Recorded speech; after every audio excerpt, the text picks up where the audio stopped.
কি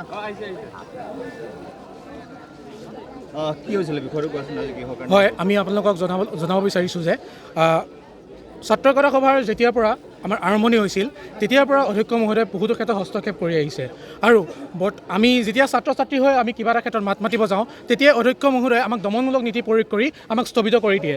NCDCৰ ক্ষেত্ৰতে হওক বা ছাত্ৰ ছাত্ৰীৰ এডমিশ্যনৰ ক্ষেত্ৰত মাচুল বৃদ্ধিৰ ক্ষেত্ৰতে হওক বা অন্যান্য ক্ষেত্ৰতে হওক প্ৰতিটো অনুষ্ঠানৰ প্ৰতিটো মুহূৰ্ততে অধ্যক্ষ মহোদয়ে আমাক দমনমূলক নীতি প্ৰয়োগ কৰি আমাৰ ছাত্ৰ একতা সভাৰ যি অধিকাৰ যি ক্ষমতা সেই ক্ষমতা বিলোপ কৰাৰ চেষ্টা কৰিছে। আৰু আজি আমি অধ্যক্ষ মহোদয়ক এটা গোচৰলৈ গৈছিলোঁ, আমাৰ ছাত্ৰ একতা সভা এটা গোচৰলৈ গৈছিলোঁ। সেই সময়ত যিহেতু মই ছাত্ৰ একতা সভাপতি, মই মহাবিদ্যালয়ৰ পৰা পাছ আউট হৈছোঁ, মোৰ পাছ আউট হোৱা 2 মাহ হৈছে, কিন্তু সেই পাছ আউট হোৱা যেতিয়ালৈকে ইলেকশ্যন নহয় তেতিয়ালৈকে ছাত্ৰ একতা সভাৰ সভাপতি দায়িত্ব 1 বছৰলৈ থাকিব, যেতিয়ালৈ ইলেকশ্যনত তেতিয়ালৈ থাকিব। কিন্তু অধ্যক্ষ মহোদয়ে মোক এনেকৈ কৈছে যে তোমালোক মই কোনো কথা নাপাতোঁ, তুমি যিহেতু মোৰ ষ্টুডেণ্ট নহয়, তুমি এতিয়া মোৰ কলেজৰ পৰা তুমি এতিয়া ওলাই যোৱা, মোৰ এই কলেজৰ কেম্পাছৰ পৰা ওলাই যোৱা, আৰু দুনাই যাতে তোমাক দেখা নাপাওঁ।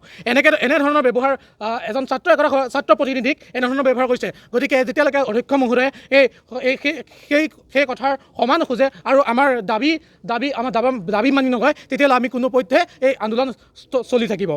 মানে আজি বিষয়টো কি আছিল, কিহৰ কাৰণে তোমালোকে? আজি বিষয়টো আচলতে আমাৰ আমি আপোনালোকক দেখাই দিব বিচাৰিছোঁ।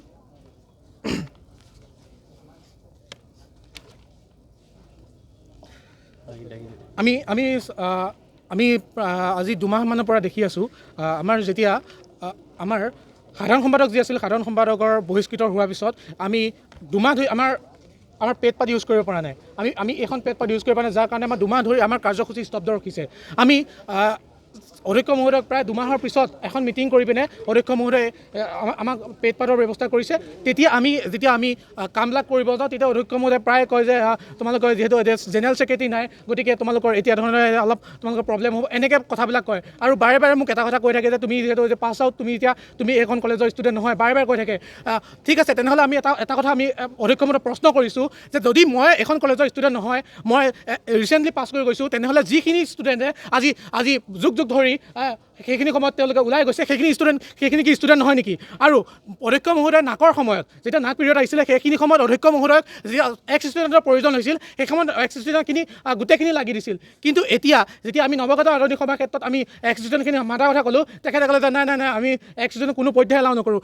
এনেকুৱা ধৰণৰ দমনমূলক নীতি আমি কোনো পধ্যে সহ্য নকৰোঁ। গতিকে আমাৰ দাবী এটাই, যেতিয়ালৈকে অধ্যক্ষ মহোদয়ে আমাৰ এই দাবীকেইটা মানি নল'ব তেতিয়ালৈকে আমি আন্দোলন অব্যাহত ৰাখিব। ধন্যবাদ।